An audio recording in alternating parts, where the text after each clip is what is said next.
Hello, Samadhi. I'm Amy, and welcome to my house. I am gonna do a short wall practice with you, and I was trying to find a place in my house that was good for it, and it was very hard to try to figure out a place, and I decided I'm just gonna pick a spot, and it's not perfect, and that's real life, and home practices don't always afford us with, the perfect props and the perfect space. So we can make use of what we have. So that's my goal. So find your way to a wall.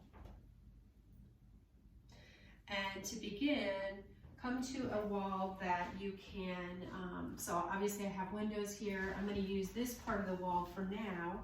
Bend into your knees and come down into a supported chair pose at the wall. So your knees are roughly in line with your hips. If you need to come up higher, then you can certainly do that. It's the same pose. Hands can be at your thighs. You can draw the shoulders just really gently down. Perhaps you notice the engagement of your quadriceps. You may notice the strength of your thighs. You could squeeze your groin here. Sometimes people really press the hands at the thighs.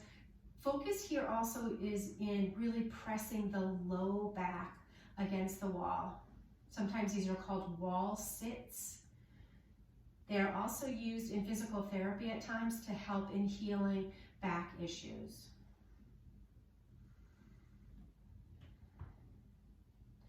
You can engage in Mula Bandha, squeezing the groin, Uddiyana Bandha, pulling the belly gently in and up.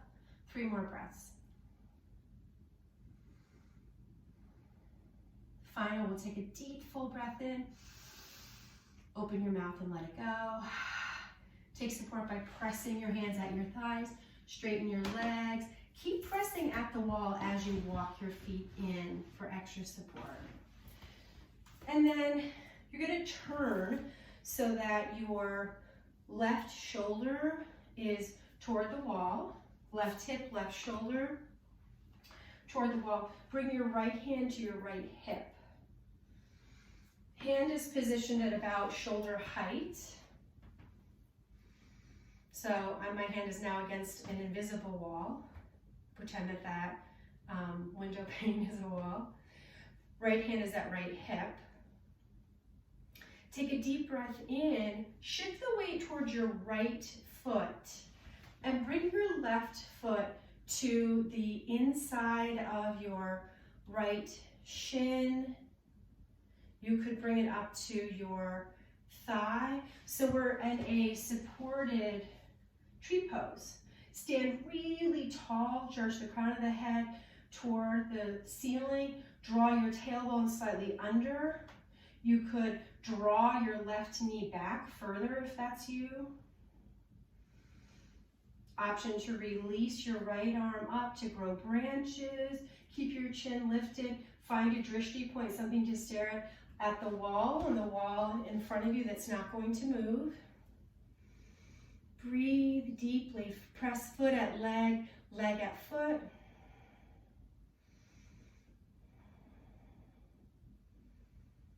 Maybe look a little higher up. And then bring your right hand back to your right hip. Let your left leg come down. And then lift your right knee up. Lift it as high as you can.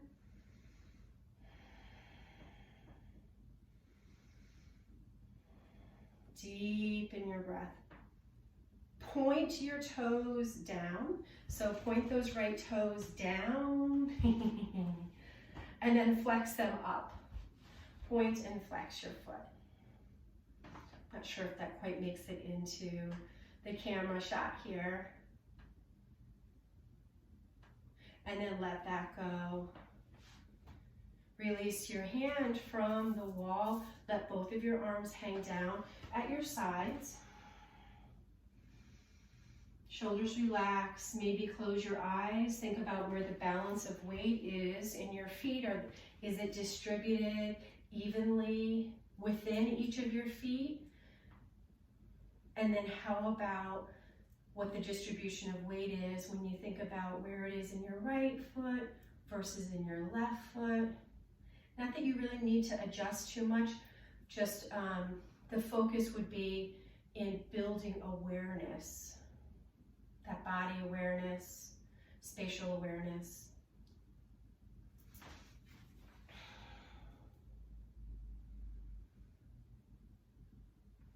And then allow your eyes to open, turn around. So you're gonna come all the way to the other side. Now it's the right shoulder and hip close to the wall. Take a little step away, bring your right hand to the wall, bring your left hand to your hip, shoulders draw back and down. Begin to shift the balance of weight toward the inner blade of your left foot and the heel.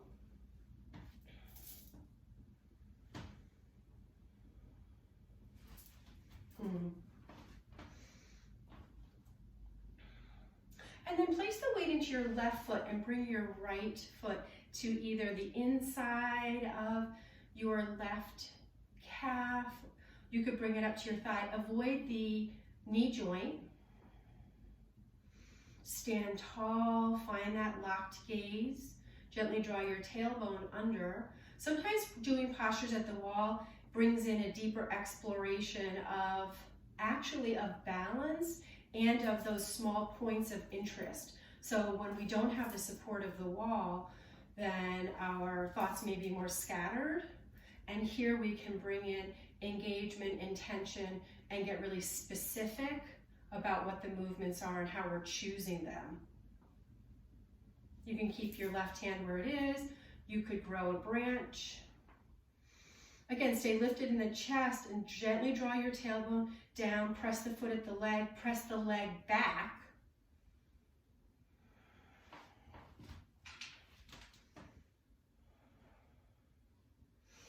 And then on your next exhale, hands comes back to the waist.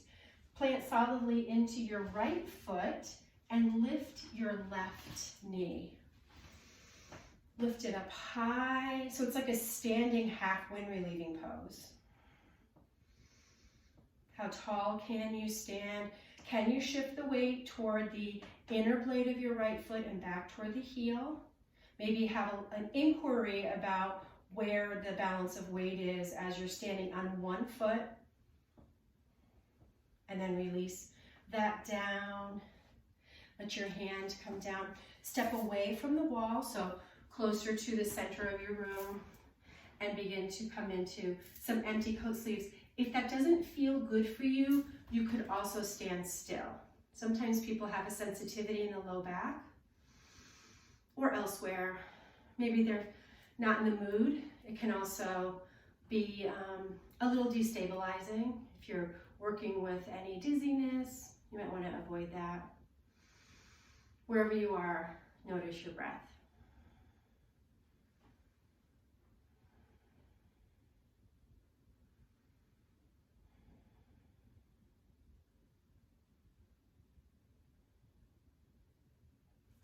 Then if you're moving, allow yourself to begin to come into stillness. And then this is a good place to grab a book. So a big book, if possible. If you have a block, you could also use a block.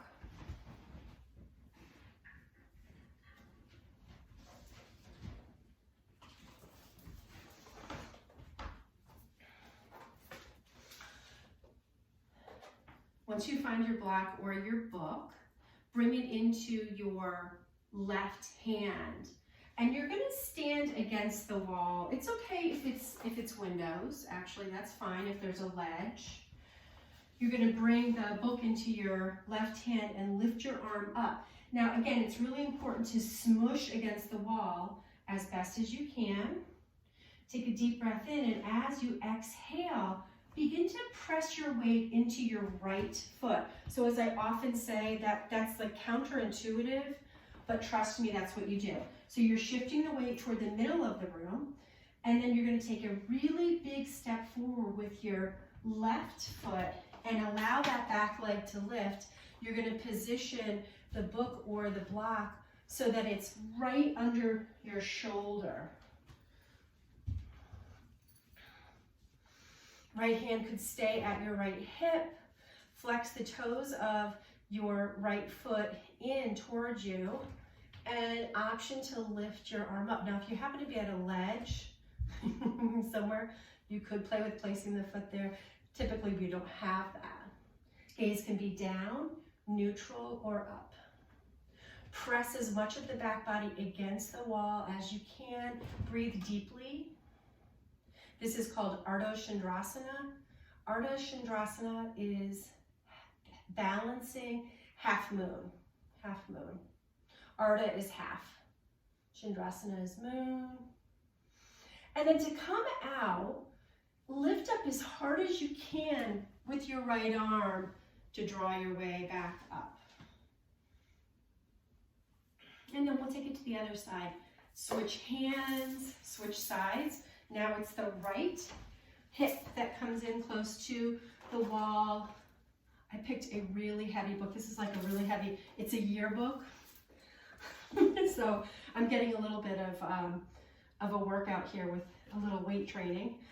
And then shift the weight toward that inner leg, that's your left leg, the leg that has the hand at the hip. Again, this is like a brain exercise also. Take a big step forward with your right foot. You're bringing some spring action as you come forward. Position the right shoulder under the right hip, left arm. The hand could stay at the hip, or you could extend it up. You can flex those left toes in towards you.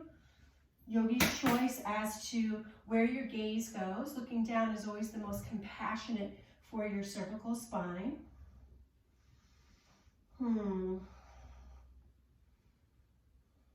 Could feel really different from one side to the other.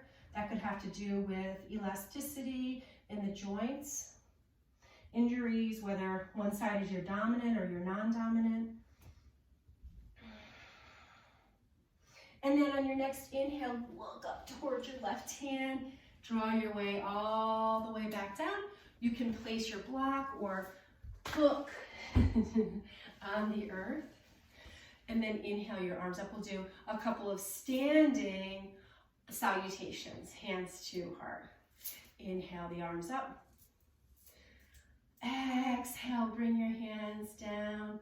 One more time. Inhale, open it up. And then exhale, let your hands come to heart center. And then for our final pose, we're going to go all the way to the wall. And at the wall, so you're going to be coming down low. In order to do that, we'll come into that sun salutation once again. This time we're going to allow ourselves to come all the way down. So inhale your arms up. Exhale, forward fold.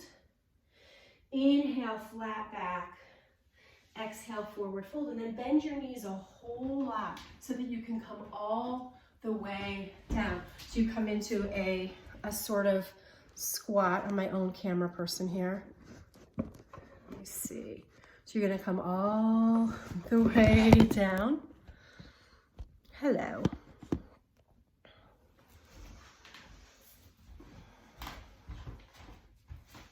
Yeah. So we're in a squat. And then let your knees come down.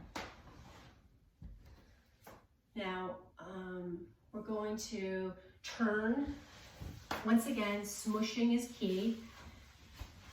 Now, you might want to pause and grab a blanket or a pillow or a bolster. You don't have to.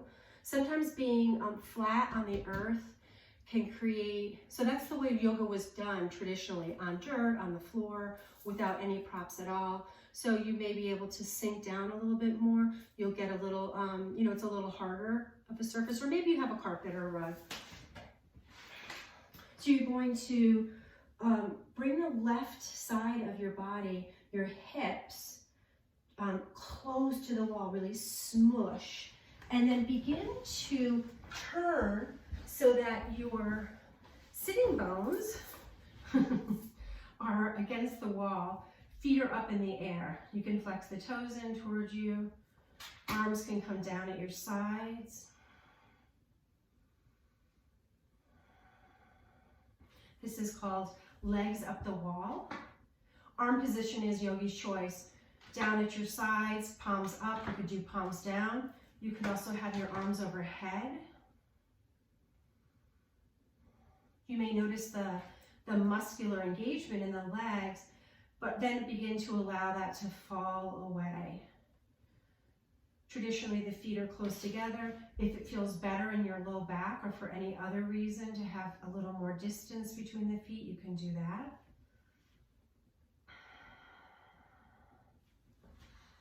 that.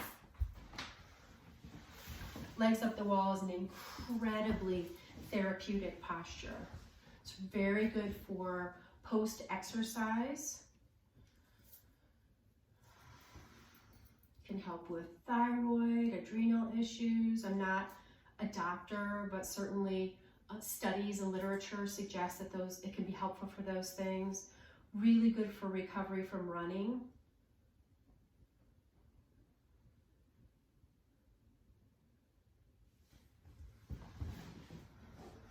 It causes the heart to work harder in a really healthy way. Soften where you can.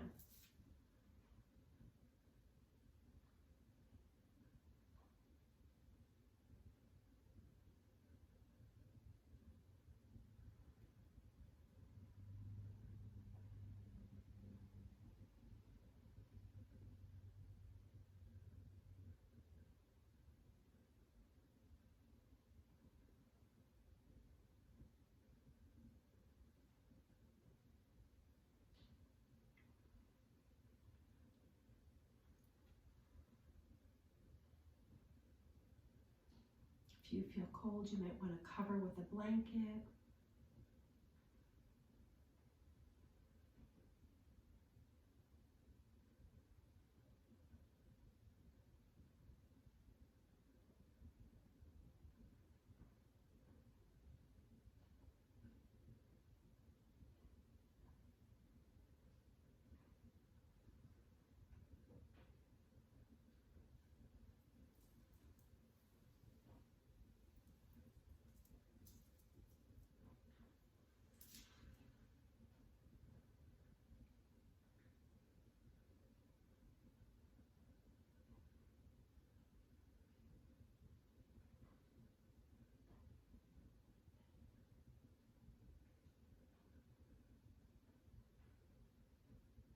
Final 5 breaths.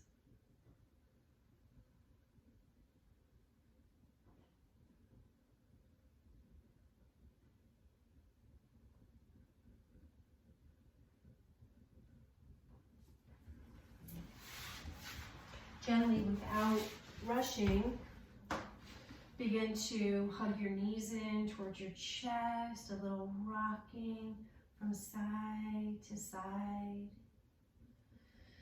Take a deep breath in, and as you exhale, bring your right hand to the outside of your left knee and draw your knees over to the right. Left arm extends out to T, option to look over toward the left. You can use your right hand to create a little extra traction or compression by either just resting it with the weight of the hand, or you could press down and also away. So it's as if you were pressing that knee toward the corner that's over to your right. Soften your left shoulder. And then bring that right hand to be beneath the right knee. Draw your knees back over to center. Left hand comes to the outside of that right knee. Let your knees come over to the other side. Maybe the feet are touching the wall. Soften where you can. Left hand resting or gently pressing down and away. Soften the right shoulder.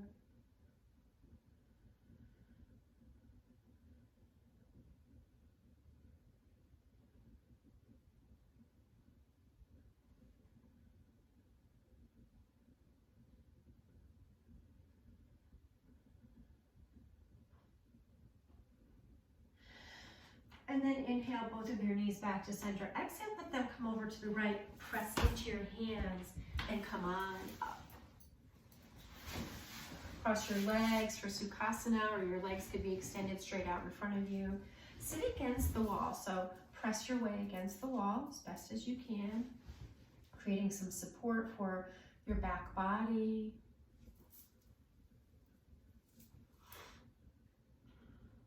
Bring your hands together at your heart.